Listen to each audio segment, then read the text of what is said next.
On va peut-être demander à Éric Bélissand. Oui, de réagir. Éric Bélissand, donc doyen de la fac de médecine de Rennes, breton de Dol de Bretagne, qui est resté fidèle à la région au demeurant, à part une petite infidélité pendant l'internat à Paris de 86 à 89. Il est PUPH depuis 2008, il est pharmacologue et il dirige un master en ce moment sur la modélisation en pharmacoclinique et épidémiologie. Monsieur Bélissand, vous exprimez d'où vous voulez, de là.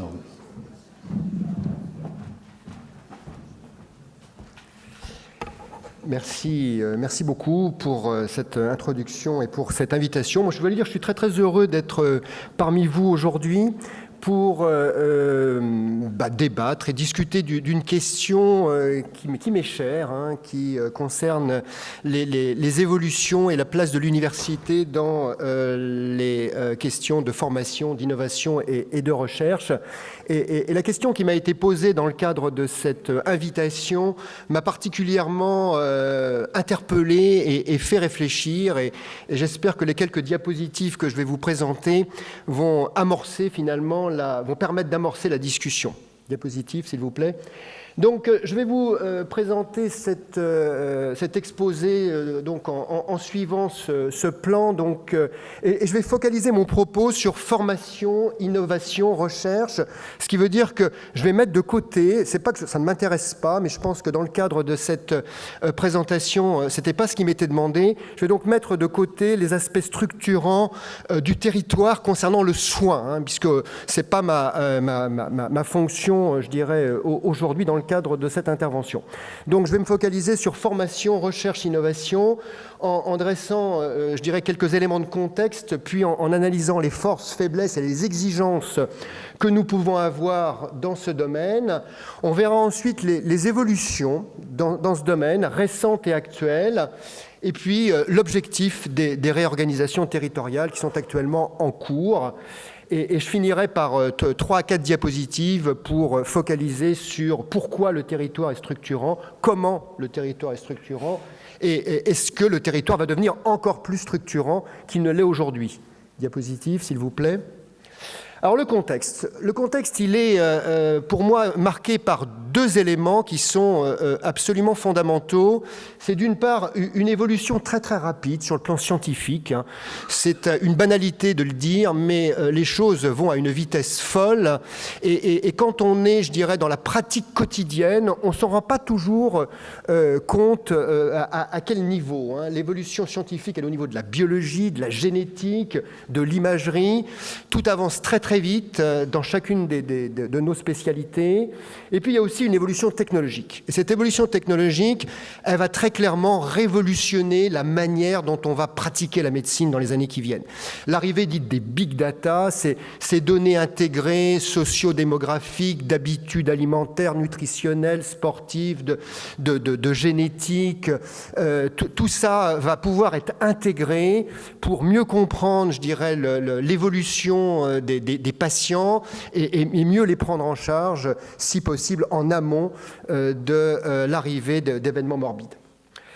Donc, évolution très très rapide avec un contexte de compétition internationale qui s'est acutisé, on peut le dire, depuis quelques années et dont on est en train de prendre conscience en France depuis une quinzaine d'années, peut-être avec un peu de retard. C'est ça l'un de nos problèmes, c'est que cette compétition, elle existe depuis longtemps, mais on ne l'a peut-être pas vue à quel point. Et aujourd'hui, on s'en rend compte à travers des classements internationaux qui ont leurs limites, que l'on peut critiquer, mais qui quand même, d'une manière générale, appliquent des critères qui sont les mêmes à toutes les universités du monde. Et dans ces classements internationaux, notamment le classement de Shanghai, eh bien, on ne ressort pas très très bien en France. Et ça, c'est un problème, parce que d'une façon générale, on a plutôt l'impression qu'on n'est pas mauvais. Et puis quand on se confronte à la réalité internationale, eh bien, je dirais, on descend un peu de notre piédestal. Pour vous resituer les choses, dans le classement de Shanghai, la première université française, je dis bien la première, c'est l'université Pierre et Marie Curie, elle est en 35e position. Il n'y a pas de quoi pavoiser. La deuxième université française, qui est l'université Paris-Sud, 42e position. Le troisième établissement, qui est l'École normale supérieure d'enseignement et de recherche, 67e position. Donc, clairement, au niveau international aujourd'hui, dans le domaine de l'enseignement et de la recherche au plus haut niveau, nous ne sommes pas à la place à laquelle nous souhaitons prétendre et à laquelle nous étions habitués à nous situer dans cette compétition. J'ai juste listé les quelques éléments qui composent le classement de Shanghai, la qualité de l'enseignement, la qualité de l'institution, évaluée notamment à travers les prix, comme les prix Nobel, mais il n'y a pas que ça, les publications, notamment dans les grandes revues internationales comme Science ou Nature, mais aussi toutes les revues indexées, qu'on appelle dans le Science Citation Index, et puis la performance académique, on regarde la taille de l'institution. Ce sont les éléments qui sont pris en considération dans ce classement. Diapositive, s'il vous plaît. Alors nos forces, parce qu'on a quand même des forces qui nous permettent, je dirais, d'espérer de revenir dans la compétition de façon tout à fait efficace. On a d'abord un potentiel universitaire et scientifique de haut niveau. Je crois qu'il faut le dire, il faut le rappeler. On est structuré depuis très longtemps, comme le disait Paolo tout à l'heure. Nous sommes des vieux pays, et des vieux pays qui ont un potentiel réel, structuré, et sur lequel, dès qu'on sort un peu, on se rend compte qu'effectivement, on a un savoir-faire, on a une culture, qui n'est pas si facile que ça, finalement, à développer dans d'autres pays plus jeunes. Deuxièmement, on a des établissements publics à caractère scientifique et technologique qu'on appelle les EPST, qui sont très anciens, le CNRS 1939, l'INSERM 64, qui sont, je dirais, l'ossature de notre système de recherche et qui sont très performants.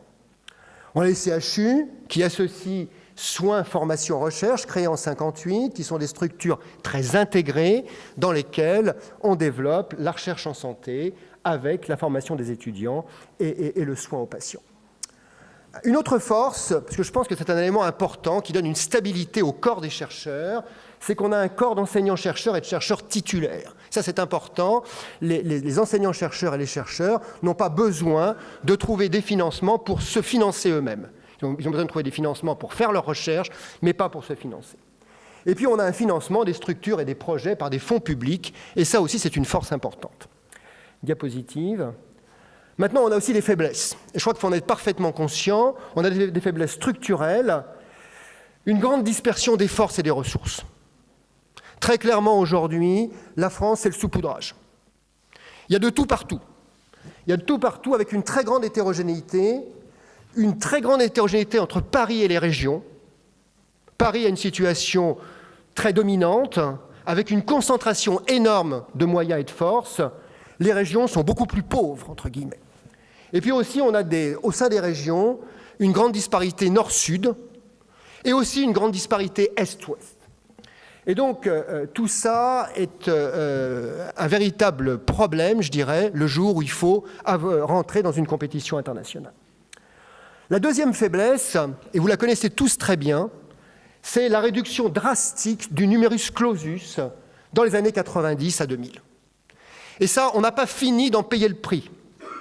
Cette réduction, qui avait été à l'époque décidée sur des arguments qui étaient d'ordre économique, est en train d'avoir des conséquences dramatiques, d'une part en termes de non-renouvellement des enseignants-chercheurs.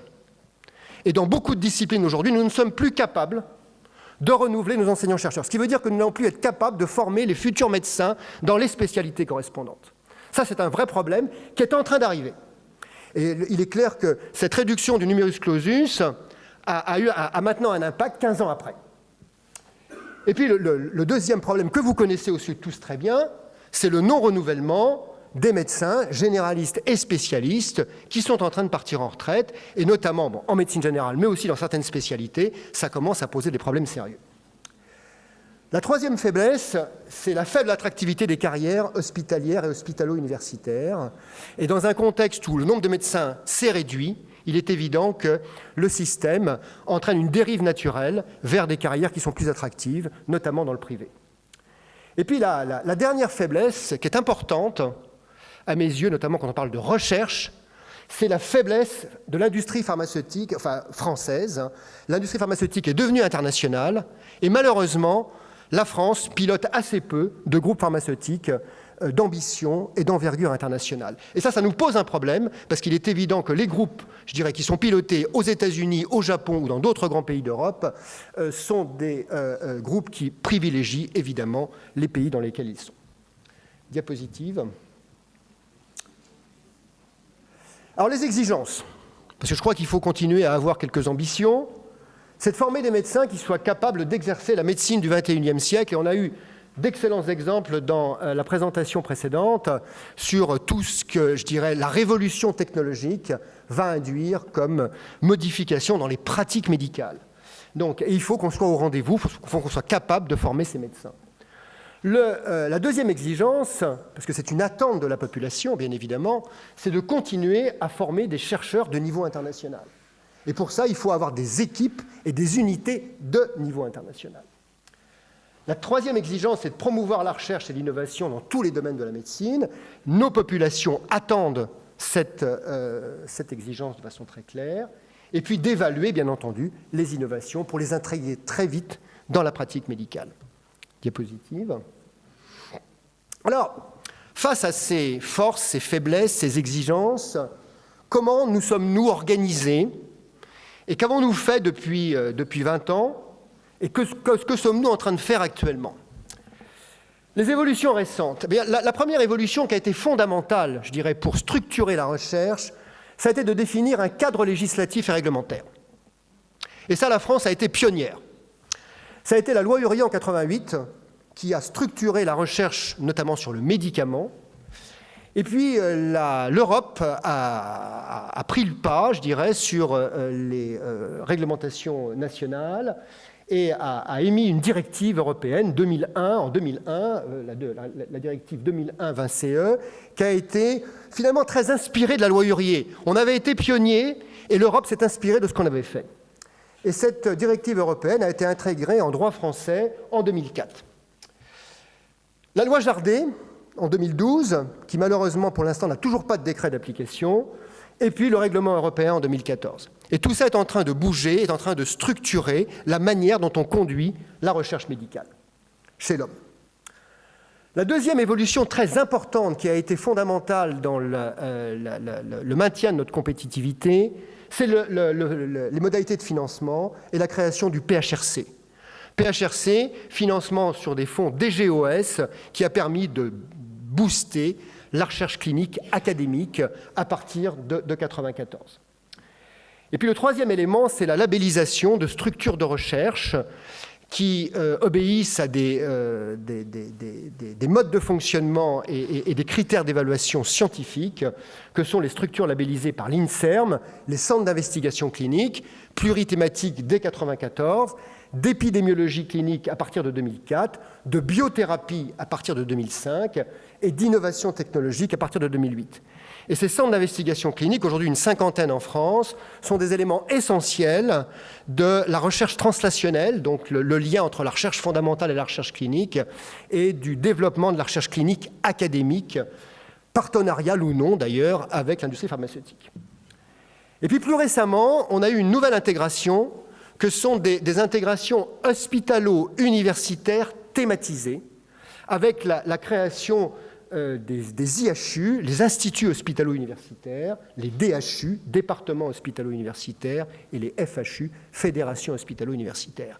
Et dans chacun de ces modèles, qui ont des tailles différentes, l'idée est de regrouper des enseignants, des chercheurs, des patients, et de faire fonctionner tout ce monde-là, je dirais, au même endroit, pour créer de l'excellence. Diapositive. Simultanément, les hôpitaux se sont dotés de structures de gestion de la recherche professionnelles, les directions de la recherche clinique, qui sont devenues en 2009 les directions de la recherche clinique et de l'innovation. On voit très bien que recherche et innovation sont maintenant intimement liées. Et puis aussi le démarrage d'une organisation territoriale. Et là, on revient, je dirais, sur le sujet qui nous préoccupe aujourd'hui.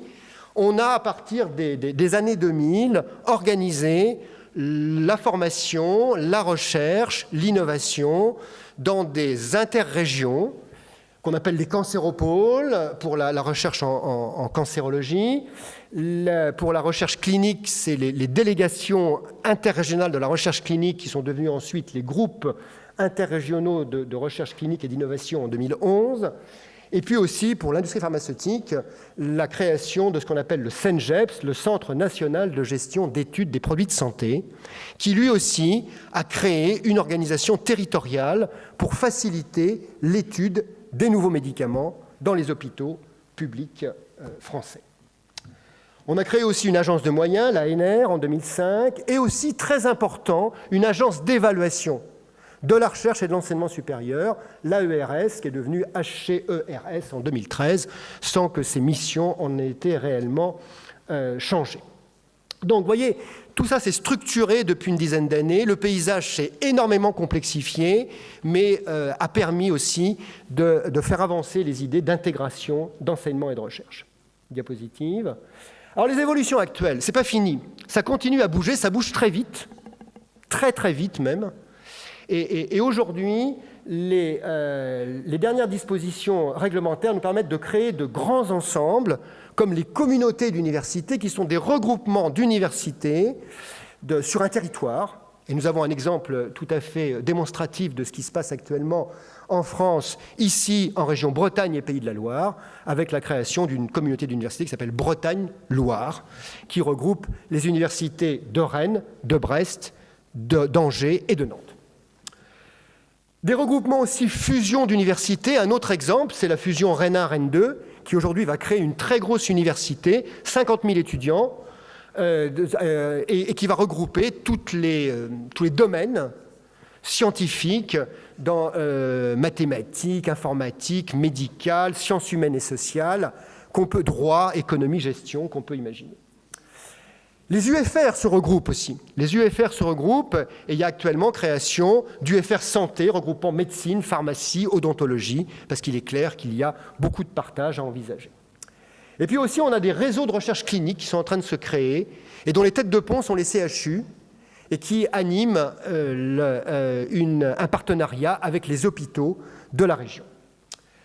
On a eu aussi donc la création, grâce au grand emprunt, de financements spécifiques de très haut niveau. Les équipex, les laboratoires d'excellence, les initiatives d'excellence, tous ces financements permettent à des chercheurs, à des enseignants-chercheurs, à des hospitaliers de se regrouper autour de thématiques porteuses. Diapositive. Alors le but de tout ça, c'est de créer des pôles d'excellence avec des masses critiques visibles.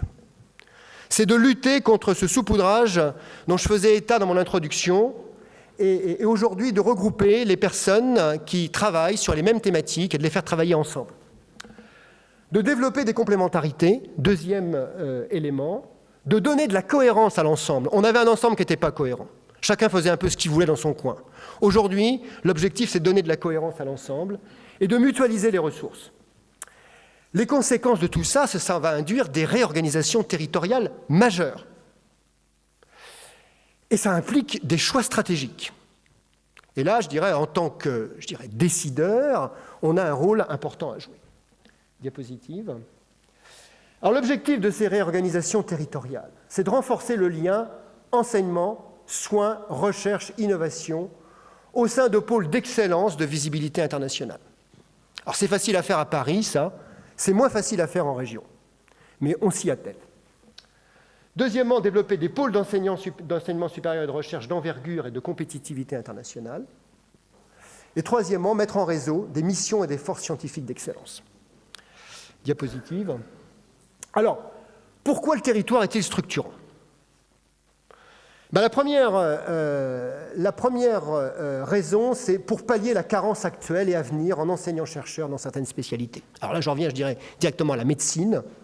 Il faut savoir qu'aujourd'hui, une faculté comme celle que je dirige à Rennes, qui est une faculté qui est plutôt considérée comme attractive, est dans l'impossibilité de recruter certains enseignants-chercheurs dans certaines spécialités parce qu'il n'y a personne dans le vivier au niveau national. J'ai actuellement d'énormes difficultés pour recruter un nutritionniste, un endocrinologue, un médecin du travail, un médecin orthopédiste, etc., etc., un virologue, etc., etc. Et vous voyez que quand un CHU comme le nôtre commencent à avoir des difficultés pour recruter des hospitalo-universitaires dans des disciplines comme celle-là, je pense qu'il y a un problème. Je pense qu'il y a un problème de fond. Donc, l'organisation territoriale peut permettre aujourd'hui, à partir du moment où on s'organise entre facultés d'une même région, de pallier ces carences. Le deuxième élément, bien entendu, c'est atteindre des masses critiques d'enseignants-chercheurs et de chercheurs qui soient suffisantes. Le troisième élément, c'est développer des projets de recherche de grande envergure, qui soient compétitifs au niveau international. Et puis, bien entendu, l'idée, c'est d'optimiser les moyens. Diapositive. Alors, est-ce que le territoire est déjà structurant? Mais oui, bien sûr qu'il l'est. Et il l'est depuis longtemps. La formation de troisième cycle en médecine n'a pas attendu 2014 pour se faire au niveau des territoires et notamment des interrégions. Formation théorique, les diplômes d'études spécialisées sont organisés au niveau des interrégions. La formation pratique, par exemple, au niveau de notre interrégion, nous avons des échanges d'internes entre les différents CHU qui se font de façon symétrique et qui permettent à ces internes d'aller voir ce qui se passe ailleurs. Parce que je crois que c'est très important, quand on se forme, d'aller voir ce qui se passe ailleurs. Deuxièmement, la formation à la recherche. Oui, bien sûr. Les masters recherche. Les masters recherche, je dirais un peu pointus, ne peuvent s'imaginer aujourd'hui qu'à un niveau interrégional. On ne peut pas aujourd'hui, au niveau d'un établissement, quel qu'il soit, imaginer, proposer un master recherche, je dirais, avec une visibilité nationale au minimum, qui soit basé uniquement sur les ressources de cet établissement. Le financement de la recherche aussi a incité très clairement à des développements interrégionaux. Le PHRC, régional puis interrégional, avait cette vocation et a atteint cet objectif. Et puis aussi la structuration hospitalo-universitaire qui est en train de se constituer, la création des fédérations hospitalo-universitaires, dans le Grand Ouest par exemple, a clairement pris une dimension régionale et interrégionale et s'est articulée entre les différents établissements porteurs pour éviter les redondances et pour mutualiser les ressources sur des projets fédérateurs. Par exemple, aujourd'hui, nous avons une fédération hospitalo-universitaire entre Rennes et Brest sur les technologies de la santé. On a des pôles forts et à Rennes et à Brest dans ce domaine-là. On s'est regroupés pour avoir une fédération hospitalo-universitaire. Diapositive. Alors, le territoire va-t-il devenir plus structurant? Je pense que oui. Je pense qu'on est loin d'être arrivé au bout, notamment en termes de formation. Je vous ai dit, il va y avoir, je dirais bon gré mal gré, une disparition progressive de certaines valences universitaires dans certains CHU. Et donc, il va falloir qu'on trouve des modes organisationnels au niveau des territoires pour continuer à permettre la formation des médecins, la formation des internes et la formation, je dirais, de tous les spécialistes, quels qu'ils soient. Ça, c'est très important. Par exemple, hier, j'avais une réunion avec les doyens de l'interrégion Ouest, donc Rennes, Brest, Nantes, Angers, Tours, Poitiers. Eh bien, on a fait le constat, par exemple, qu'en endocrinologie à Rennes, il y a un problème, en endocrinologie à Tours, il y a un problème, mais il y a d'autres CHU dans lesquels l'endocrinologie, je dirais, ne pose pas de difficultés, et ce sont ces CHU qui vont prendre le relais sur les CHU qui n'ont plus la possibilité de recruter dans ces spécialités. Et progressivement, on va faire une carte. Alors, bien sûr, il y a des spécialités qu'on va retrouver partout, mais il y a des spécialités plus confidentielles, entre guillemets, qui vont très clairement, à un moment donné, être développées dans certains établissements pour avoir des masses critiques et pas dans d'autres. Et puis, au niveau de la recherche et de l'innovation, bien entendu, avec la création de pôles d'excellence dans les établissements d'une interrégion. Diapositive. Alors, au niveau de la formation, ça va être la mutualisation des compétences en enseignant.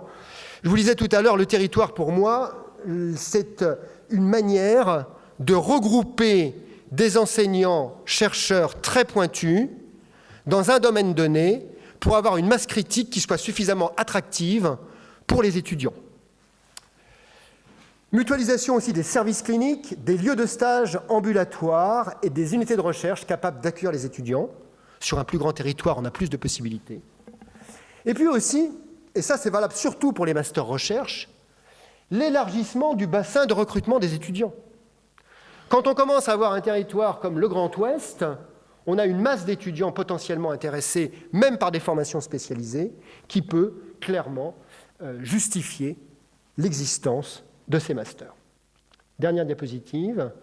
Enfin, pour la recherche clinique, il est évident que là aussi, on va avoir besoin, je dirais, de cet élargissement sur les grands territoires, avec un élargissement du bassin de recrutement des patients. Dans certaines pathologies un petit peu rares, ça peut être, ou peu courantes, ça peut être absolument déterminant. La création aussi de dynamiques régionales, interrégionales ou nationales autour de pathologies particulières. On a l'exemple actuellement en Bretagne sur la neurologie. La neurologie est organisée en réseau, notamment autour de la sclérose en plaques, mais aussi autour d'autres spécialités. Et ces réseaux fonctionnent très bien entre le CHU, les hôpitaux, les médecins libéraux. Tout ça fonctionne de façon assez satisfaisante, au profit, bien entendu, des malades, aujourd'hui, et je l'espère demain, de la recherche en neurologie sur le territoire. Création aussi de réseaux d'investigateurs hospitaliers, mais aussi ambulatoires. La recherche aujourd'hui clinique est trop uniquement localisée dans les CHU. Et il est évident que c'est un biais majeur dans l'évaluation de certaines pratiques ou de certaines stratégies thérapeutiques. Et il est clair aujourd'hui qu'il va falloir structurer au niveau des territoires une recherche en médecine ambulatoire, une recherche en soins primaires pour répondre à des questions spécifiques soulevées par l'exercice médical dans ce domaine. Et tout ça va se faire, puisque maintenant, je dirais, toutes les spécialités sont universitarisées, y compris bien entendu la médecine générale. Il va falloir faire ça à partir des centres hospitalo-universitaires qui doivent être l'élément moteur et donner l'impulsion pour créer ces réseaux et ces programmes de recherche. Je vous remercie de votre attention. Merci, professeur. C'est là-bas, j'ai juste une question à vous poser, histoire de faire la transition entre les deux topos qu'on vient d'entendre. Vous dites que vous êtes en train de chercher des enseignants-chercheurs en endocrino. Imaginons, c'est une hypothèse d'école, mais que Paolo vienne vous voir et vous dire, justement, j'ai une expertise fabuleuse à San Raphaël en endocrinologie, je viens de racheter Saint-Grégoire à Rennes, est-ce qu'on peut se marier? Bien sûr, je suis actuellement très ouvert au recrutement d'enseignants-chercheurs internationaux.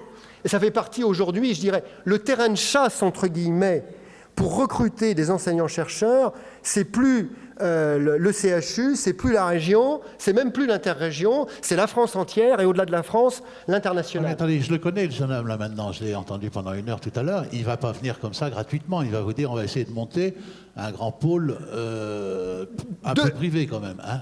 Deux possibilités. Soit on est en mesure d'offrir à des personnes qui ont des compétences, des postes hospitalo-universitaires, et à ce moment-là, on les intègre dans la structure, soit on n'est pas en mesure de le faire, et à ce moment-là, on développe effectivement des programmes collaboratifs entre des structures qui ont des intérêts mutuels. Donc, tout est possible. Aujourd'hui, je dirais, dans ce domaine-là, il n'y a pas de limite a priori. Simplement, après, il faut que les choses fonctionnent. Et il est clair que la proximité est un élément important de la réponse. Mais ceci étant, pour aller jusqu'au bout de ma réponse, ce n'est que très relatif. Pour vous donner un exemple, j'ai une excellente collaboration depuis plus de 20 ans avec l'un de mes collègues qui est réanimateur à Garches, et on a réussi en 20 ans à mener de très gros projets de recherche, je dirais, nationaux et même internationaux, sans être, je dirais, l'un à côté de l'autre. Donc, ce qui était possible de faire dès 90-91 grâce au fax à l'époque, puis après au mail, et maintenant aux visioconférences, est tout à fait possible aujourd'hui. Et la distance devient beaucoup moins un problème qu'elle ne l'a été par le passé. Alors, attendez, je vais prendre le problème différemment. En France, on a une université privée, entre guillemets, c'est la Cato de Lille. Lui, il est spécialiste aussi en rachat de trucs catholiques qui sont un peu fléchissants. Quelle sera la réaction de la conférence des doyens ce jour-là? Je ne suis pas certain que la conférence des doyens se positionne sur une question comme celle-là. Merci de cette réponse.